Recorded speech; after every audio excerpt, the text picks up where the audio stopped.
Hello. Hi, I'm Amy Klement. I'm the managing partner at Imaginable Futures. We're philanthropic investors with a global scope. And today we are exploring AI in higher ed. We've got a fantastic panel. For those of you who are non-techies, we won't go super deep in computer science, but we will explore the hype, the reality, the opportunities, and importantly, challenges and watch-outs as well.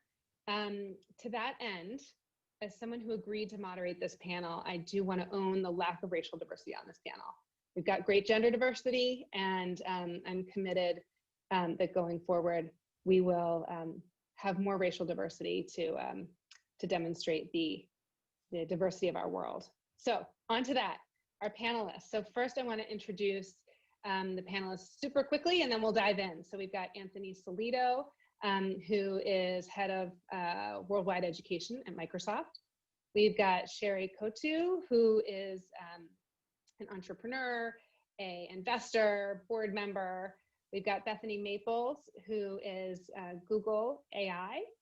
And we've got VanLehn, who is a professor at ASU. So we've got super diverse set of experiences here. And first, just super quickly to the panelists, one-word answers. AI and education, hype or reality?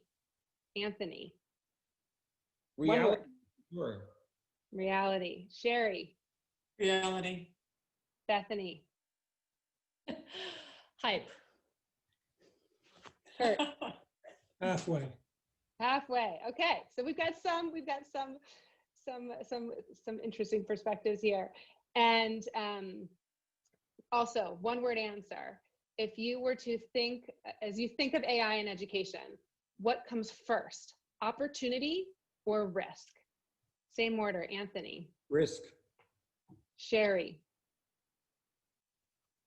Opportunity. Bethanie. Opportunity. Kurt. Opportunity. Okay, all right. So let's dig deeper on all these things. So first, sorry? Deeper than one word? I know. I'm gonna put you guys to the test. Hard having to go first each time, I have to say. Not fair. Okay. So I'm gonna first go to Bethanie. Bethanie, maybe as you think about hype versus reality, maybe you could just share a little bit of like, what do you see as the hype and what do you see as the reality? So a lot of hype comes in where people think that AI agents are coming for teachers' jobs, that robots are going to rule the world, that they're going to teach our kids, that the kids will love the robots more than humans. There's a lot of sci-fi out there. Most recently, I think, Raised by Wolves, which is like exactly this dystopian, being raised on a planet by a machine. In reality, I think,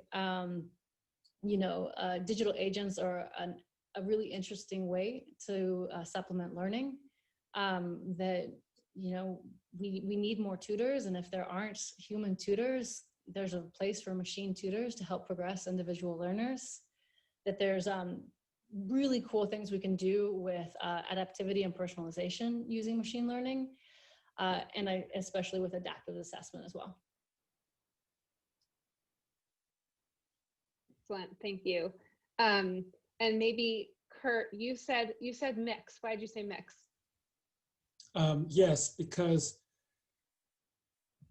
learning is complicated. It occurs in a context, and oftentimes when people import a new technology to that context, where it's been successful in an earlier one, it's not successful in this one because there's a lot of things that have to come along with it. So my favorite example is is adaptive learning, which ASU and many other places have been experimenting with for a while now. And sometimes it works and sometimes it doesn't. By works, what I mean is that the class of the whole class, from slow learners up to fast learners, all prosper. The problem with, I can go into detail, but the problem usually occurs with the slow learners who oftentimes don't seem to prosper in an adaptive learning setting. They do under certain conditions, but those conditions have to be met, and they're usually not part of the advertising package that comes along with the software.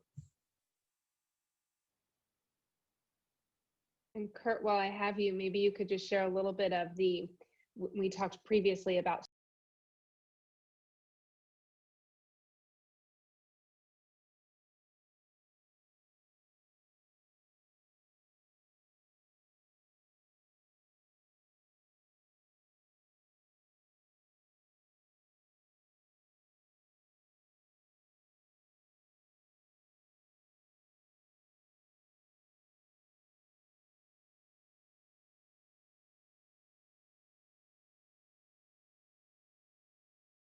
course, with adaptive software is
call right now. It's being used to translate content that was inaccessible to much of the world because of language. It's helping us break through and uncover accessibility challenges that are limiting access to education and quality of life for many learners around the world. AI is a powerful tool. What's perhaps overhyped is applying AI to do what has been done in education. The first thing that we try to do is, how do we do the things that we're doing more effectively, get better test scores from the data that we're collecting? What AI needs to do, and this is why I answered to the second question, risk. The risk is that we're applying it in the wrong ways with the wrong bias. And we've got to unleash the ways in which we've thought about the progression, sequencing, and availability of education in new ways. We've got a new set of tools. It's the new game. And we've got to release the what I would say is sort of the rigidity on thinking about education in the same way, applying a new set of tools and landscape. And certainly that's where I think the balance is. But the reality of AI impact is often not about data, certainly not charts and graphs. When you drive a car and AI is helping you navigate, avoid collision, when you run out of gas and your car tells you, let's navigate you to the nearest gas station, that's with hands on wheel, with eyes focused. We often ask our educators to check charts, graphs, and make some assumptions on how to pull and curate content. AI should power a learner in a dynamic way that's not connected to a user intervention necessarily. And that's not really where we need to be, or that's not where we are currently, and that's where we need to get to. Thank you. I think that you outlined a really interesting opportunity or sort of challenge for the space as we think about kind of across other sectors. And maybe Sherry, I'll ask you to kind of follow up on that as you think about this moment that we're in with COVID, and like what do you see as new opportunities that are posed? We've got a bunch of entrepreneurs and aspiring entrepreneurs on the line. Thanks. Well, one of the things that I like about, well, I don't like anything about COVID, but I think that it does propel us into a future a little bit faster than we might have otherwise been propelled there. I think the matchmaking that you can do with tutors is far superior. It releases us from geographic constraints. We've seen work experience go from something where you were locally constrained, and which is really inconvenient if you're rural, to where the whole world is your oyster. You're in Aberdeen and you can do work experience in Silicon Valley, so suddenly, and that's pretty exciting. And I think that's been helpful for us.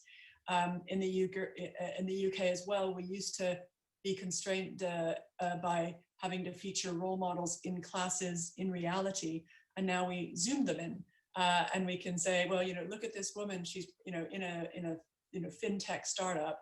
She's practicing AI every day, and wouldn't you like to think about doing that? And I ask her a question, and there's no way that we could do that before. So because there were strict, geography just restricted you from asking somebody to travel 4 hours to go visit, even if you might have wanted to. But this way, you click a button, you're in there. The teacher isn't replaced, but it's a lot more interesting to be able to feature real life people who are real life practitioners of something in your classroom. And the mindset of educators were really quite averse to that before, but they're very open to it now, which is exciting.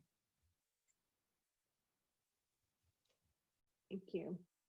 And Bethanie, you also had some thoughts around, sort of key opportunities. You talked about assessment and some other things. Maybe you could share.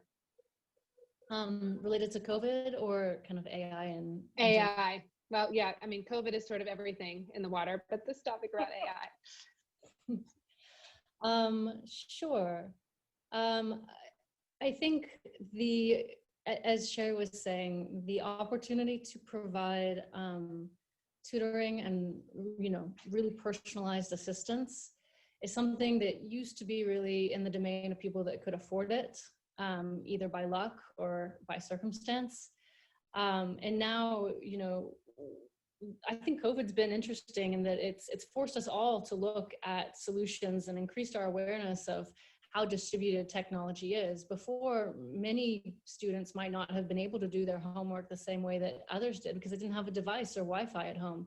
Now that they're forced to do all of their schooling at home, big companies, districts, the government are looking at how to distribute technology devices to them in a more equitable way. So that's, I guess, the silver lining. I'm also really heartened to see the sharing that's happening between teachers and technologists during COVID, from curricula to how to use technology. Something that's really potentially held back the implementation of different tech has been teacher education. And the ability and the resources for them to educate. And I've seen a huge increase in teachers teaching teachers, helping them get online, helping them learn about new tools. So we're gonna see the ripple effect, I think, of that in the coming years. Yeah, my hope would be that we actually would be able to use AI to sort of further lift up teachers to use the technology, to use technology in the future, because I think PD has been a gap around ed tech often.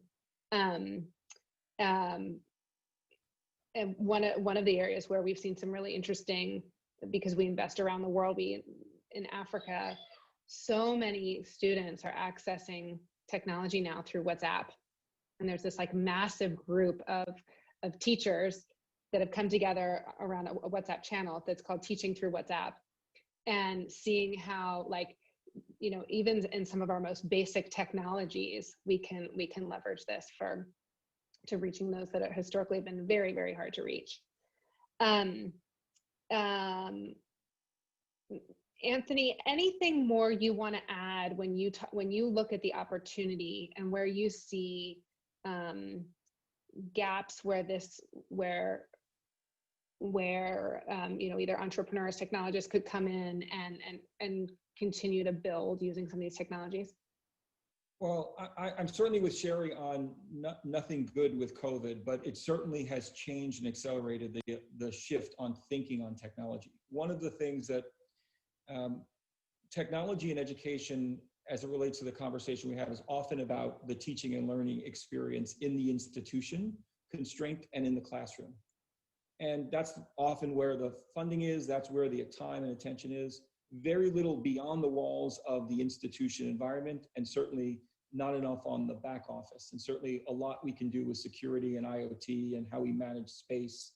All of those opportunities are certainly more prevalent now in a COVID time. There's certainly huge opportunities to unbundle education, really going from an institutional-led sort of sequence of education to an individual-led, much more personalized, where the individual is actually driving choice, in many ways creating more opportunity for institutions. I know there's a mindset that institutions will fear this unbundling because it'll erode the dynamics that exist, but I certainly see the institutions of learning to still add tremendous value, but I think the individuals now have gotten the opportunity to shift learning outside of the institution, and I think that's gonna drive change. The thing that I will also say to entrepreneurs is the thing that we're often not assessing is the implications on a return to school on purposeful learning experiences in classrooms with face-to-face learning. We're often talking about how we're optimizing remote learning with tools and technologies and using AI to eliminate borders, getting more inclusiveness, et cetera. What will happen is when students return to school is they will question the same way we all may question when getting on a flight to go to a meeting, if we couldn't just do that virtually. Students will wonder, why are they doing the same thing that they were doing on Zoom or Teams or Meet in a classroom when they could just been at home? And so we're gonna need to have educators and systems and entrepreneurs and software providers think of different experiences to make learning far more personal, engaged, and create more modality flexibility for educators to bring into their environments. That's very underdeveloped at this point.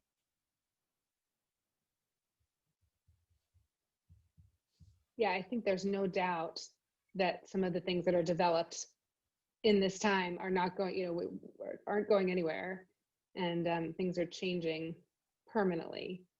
And I appreciate your push on let's also think about when kids are back in classrooms, because that will happen. Maybe shifting gears for a minute onto potential risks. As you think about, sort of, maybe we'll just start with generally risks in AI, and then we'll get down to risks of AI in education. But maybe Bethanie, you can just say a little bit about, what are the things that you have your spidey sense up for? Interesting. Well, where to start? I think there's these general risks in AI. A lot of people are worried about artificial general intelligence, or kind of really strong AI getting developed and what that will do. Frankly, I think it's a little bit out of our purview in education, except that, traditionally when people have been looking at creating artificial general intelligence, they haven't really looked at learning science. They've more looked at neuroscience. So they've modeled a lot of this AI after brain circuitry, which made sense, but not on how the brain learns once it's set up. So there's actually a place, I believe, for learning scientists in AI to help create a kind of, more ethical, potentially safer development kind of globally.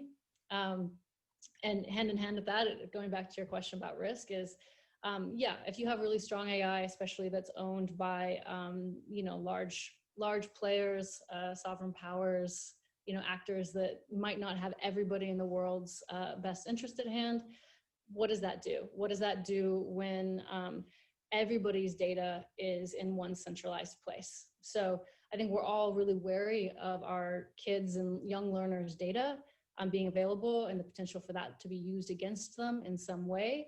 And we very much need to build in controls for them to be protected in a lifelong way.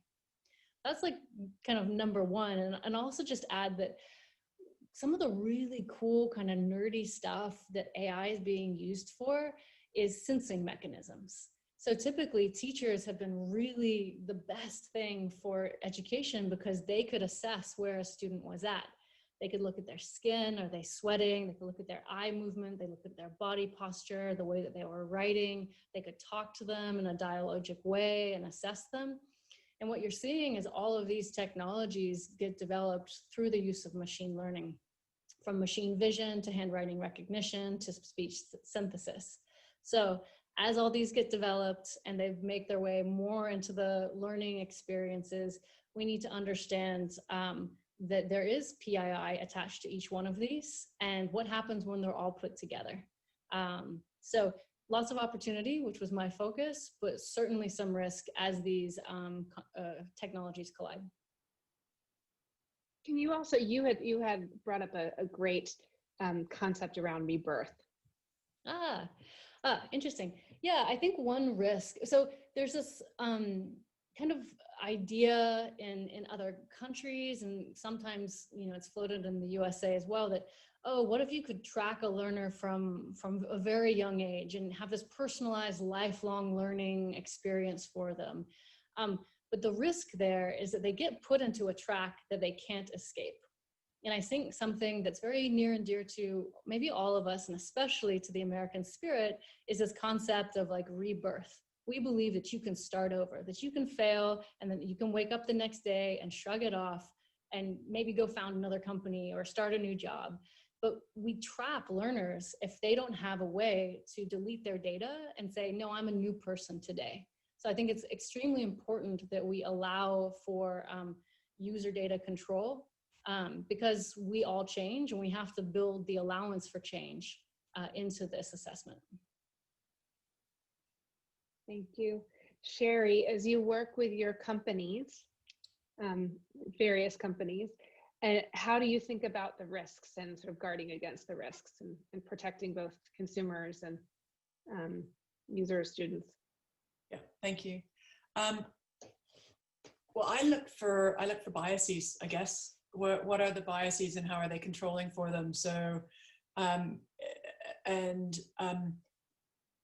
if you don't have a deep understanding of machine learning and how it can be used, and I think that's all throughout the company. Sometimes we say, oh, well, that's the nerds, the people from Stanford over there, they're in the data science department, and they'll take care of everything. And what I really care about, and I think large company or small company, I think you need to see what are the frameworks that people are using for writing their algorithms. What are the assumptions that they're making? Are there absolutely unintended biases that are there that might skew it in unimaginable and unconscionable ways? And there is huge benefit. And also, if we're all working in Zoom, we're not in the same office, but bringing the disparate skills around a table and looking at it from a legal perspective, and looking at it from a parent's perspective, and looking at it from gender or BAME or other perspectives is really important. Yeah, I think a little bit about the assessment. There have been examples of where you trained your algorithms on the wrong thing, and so there was an unintended bias, so that if you were from a lower socioeconomic background, you would score lower on the IQ test, and that's because there was a bias. There had been a bias in the way that the tests had been set up, and somebody hadn't thought to ask that uncomfortable question and to look at it. So I think there is a science to today's data science, and also to seeing if there are biases in it. And I think we should make sure that we're not just chasing opportunities, and that they're aware of the risks. I think it's relatively easy to mitigate the risks, and I think the risks, it's not rocket science, but the risks are. But I think that we should, if it's a large company, I'd like to see, well, what's the ethics committee? If I'm an investor, I want to know that they've signed up to one of the standards that there are for ethics, and that they're at least thinking about it.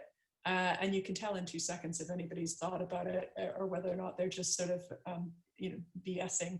And I think that, if we're going to use it, I think we have a moral obligation to make sure that we use it responsibly. And if we're going to invest in it or buy it, I think we should be asking those questions. Otherwise, I think we risk consequences that we wouldn't be really comfortable with. Does that help?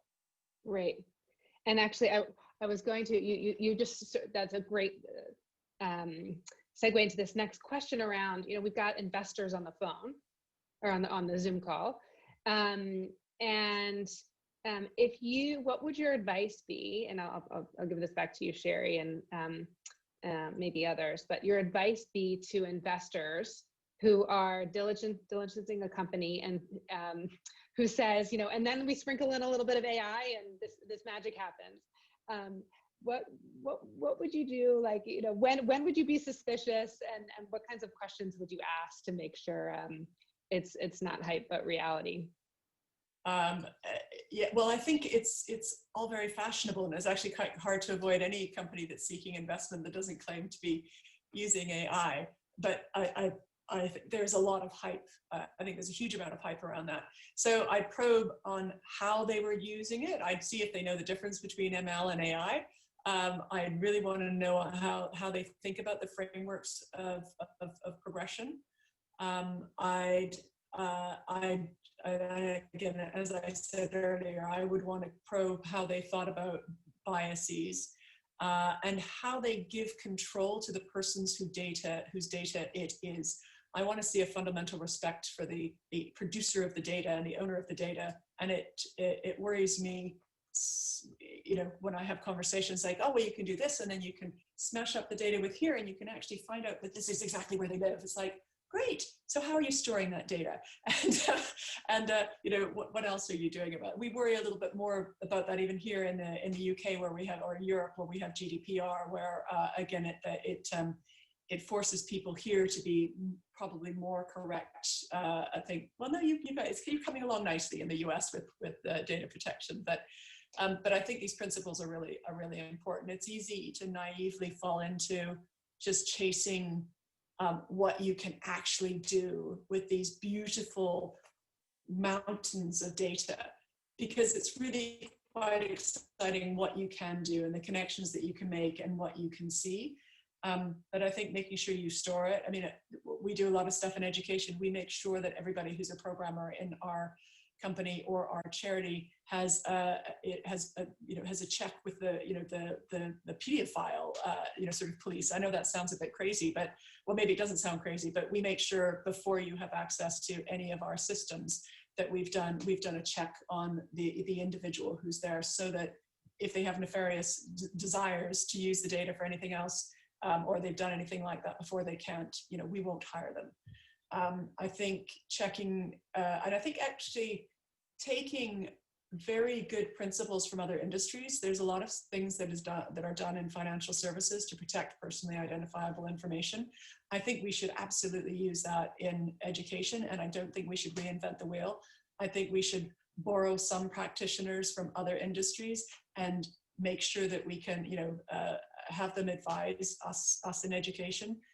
Maybe have tours of duty in education. And I particularly worry about it. I think at a government level, we should make sure that we have access to, chief data officers and other people from other industries to make sure that we're at the same level. I mean, it could be that if you're a great data scientist, you may not necessarily want to work, forever. You might want to choose financial services, but make sure that we can access that talent across industries, particularly in education. I think it's important. So with that, it's almost the braided model of sharing, of resource sharing. And I think there's huge advantages to having people who straddle industries.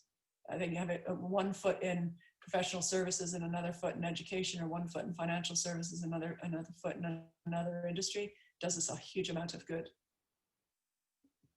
Thank you, Cher. There's a lot of wisdom in there. But the piece that I enjoyed. It's sort of, sorry. Go. I'm not sure if it's my internet. I'm not sure if it's my internet. That's not you. Thumbs up, Bethany. Can you? Okay. I was going to say there was a lot of wisdom in what you said, Sherry, but the piece that I enjoyed the most was when you said the US is coming along nicely. I haven't heard that in a long time, so I appreciated that one. In data. So I want to invite our audience to share questions along the chat to the extent you have them. And maybe in the meantime, because I think there are so many investors and entrepreneurs who join ASU GSB each year, just Anthony and Kurt, if there's anything you want to add as far as like advice to investors looking at companies claiming to use AI in higher ed, if there's anything you want to add to Sherry's comments. And she covered it beautifully, so the answer is no. We haven't heard so much from Kurt, so I'll let Kurt start off. Well, I was hoping that I could entice somebody out there in the audience to respond to ASU's RFP for proctoring. I think it's the biggest problem we have right now. So many people don't know how to give exams anymore. And we're supposed to certify our people, our graduates, as being competent, and we don't know who's out there. We don't know who's helping them. So the long-term solution, I think, is to get rid of exams, to have such good monitoring of students' daily work that we don't need exams. But we're not there yet. And so for now, we need some proctoring, and we need it badly. So that's one little thing. The next thing on my wish list is we're in the process of automated grading as much as we can. And so people are sort of shifting over to, as the courses get larger, like our intro Java course has now got 2,500 students in the on-ground setting and more online. So with that kind of scale, we can't have human graders working anymore. It's just fries them. So we're doing auto scoring as much as we can. But the problem is auto scoring is not really help. And so the forums and the office hours and the lab sessions are just jammed with people saying, here's my code, how do I get this to work? And they want a human to look at them with that. And so our efforts to try and automate the whole process of having people do constructive work, build things, you know, we're an engineering school, right? They got to build stuff. They need help. They need feedback that's human, that's targeted to their specific needs. And that's really hard to do. So that's another place where I'd really like more AI help than we've been able to get so far. So that would take us out to about 2 years. And beyond that, I really look for, like I mentioned before, a whole adaptive university. And I know President Crow has got his eyes on that. And he wants a society scale university that's completely adaptive. So if it takes you 6 years to get a degree, fine, no problem. If it takes you 2 years to get the same degree, no problem. Like Salcito and many other people who have pitched adaptive learning and saying, our current system, which fixes the amount of time and varies the outcome in terms of competence, is not good for anybody. And there's no reason for it. It doesn't have to be that way, but that's what we've got. We've got to change that, but that's like more like a 4 to 5 year prospect. I was going to conclude with a question around what do you hope for the future? So, Kurt, maybe that was your answer. But that was my hope. Yeah, that's your hope. I also want to make sure that you, because I was reading questions coming in from the audience here, but I want to make sure, Kurt, you would also put your pitch, your RFP out for help requests. There's no RFP from ASU on that right now.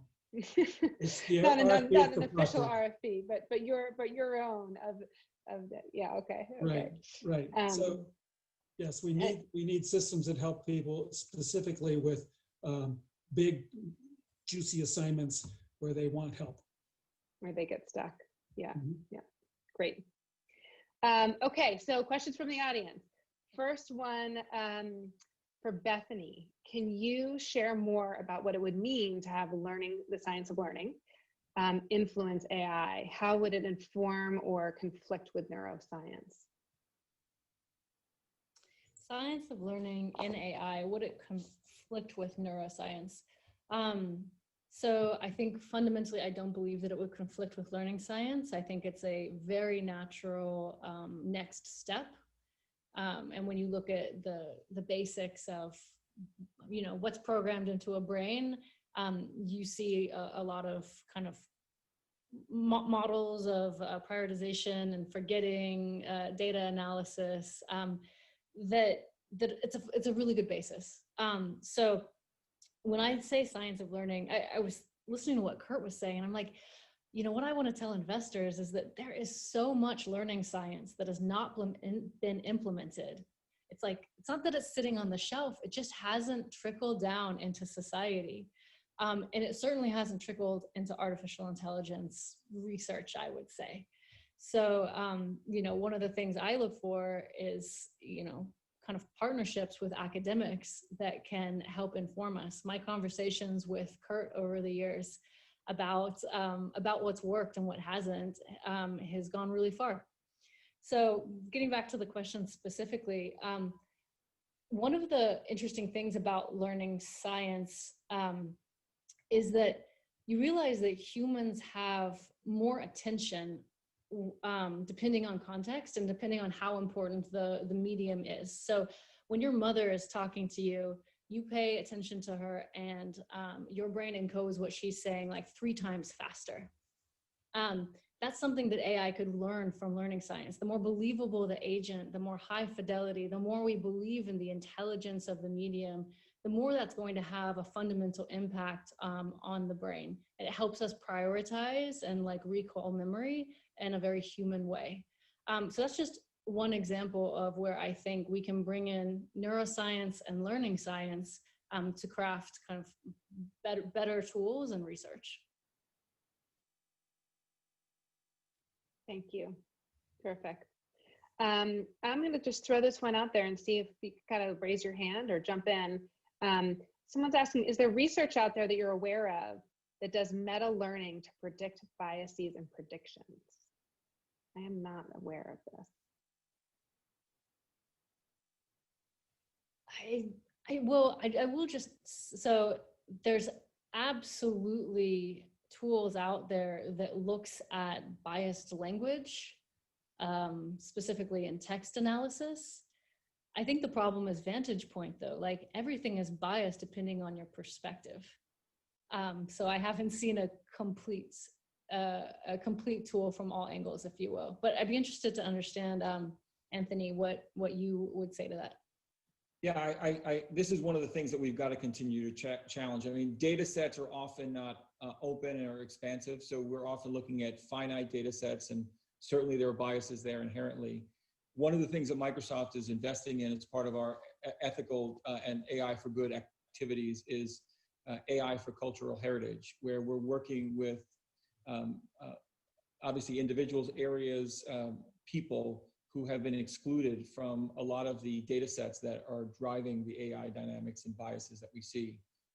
So we've got to work on that. It's still certainly lots of effort needed, but we've got to make a conscious decision to make sure that we're constantly fighting against the biases in the AI algorithms that exist. And I think we were discussing this earlier before the call, and I think this is work done by Shift 7, which is analyzing movies, other materials, content, books for bias. So they do reverse cohort analyses and try to see if there is bias there. So they're finding incredible amounts of bias. So whether or not that's a tool or just a methodology, but it is possible because everything is digital. So historically, you couldn't really see if there was a bias in a book, but now you can take out all of the content and analyze it using algorithms to detect it. So I think that but we're just at the beginning, the tiny start of a mountain on what we could and should do with that. But I think it's a really exciting example of how you can use tech for good and alert people to bias that, you know, usually, no, I think it usually is unintended. Let's give humans the benefit of the doubt. But you know, if you're alert to that, then you won't make a purchasing decision until you sort of say, well, have you run this over it? Because I don't know if I want to purchase it if you can't give me some assurance that you've had the normal bias checkers, whatever those are, run over that. And I think there's a lot that we can do about it. But Shift 7, I think that's the name of the organization. Former Googler, you'll probably all be pleased to know, who after Google set up a company to really defeat bias. You're sharing. Okay, one quick question, and then I'll do like a fast round robin of what's your sort of greatest hope for AI in higher ed before if we have time. So really a question around this sort of build versus buy. So as you think about the wide array of sort of ed tech apps and tools out there, does it make sense? Is there strong kind of cloud platform AI services that you recommend these entrepreneurs exploring, but sort of build versus buy is a question from our audience. I like to curate. Perfect. So I think you should build the stuff that's core, and you should buy and integrate with stuff that other people do better, and just make sure you can keep the different APIs up to date. But I think there's a huge argument. If you tried to build everything, I think you'd have an obsolete, pretty clunky service pretty quickly. I don't know if that's maybe controversial, but that's just my personal view. I actually don't want to say it's essential. A build environment, certainly as a startup, an entrepreneur or investor, is going to create lots of challenges. You've got to build components on top of the data sets and the AI that exists from those large providers that help with sensor, help with language. There's too much to leverage not to incorporate some of the technologies. And increasingly, they're very, very easy to integrate across these services. For example, Microsoft has a tool called Immersive Reader, which helps people learn to read by using natural language query as well as visual stimulation removal from an artifact that I can take on a phone and put it into a digital form, do translation, word and recognition, have computer text-to-speech.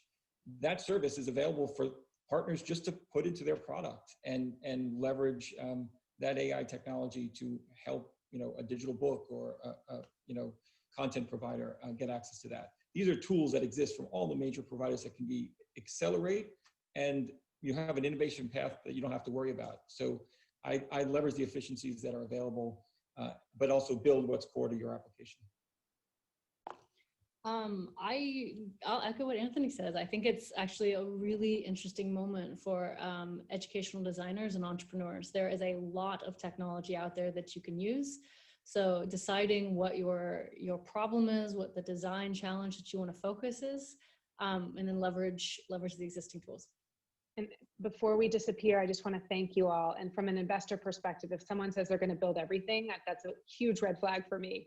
So just to second all of that, I really want to thank you all. We're going to disappear in a moment, but thank you all for bringing your experience and your insights and sharing all of this with me and with the ASU GSV community. Thanks, guys. Thank you.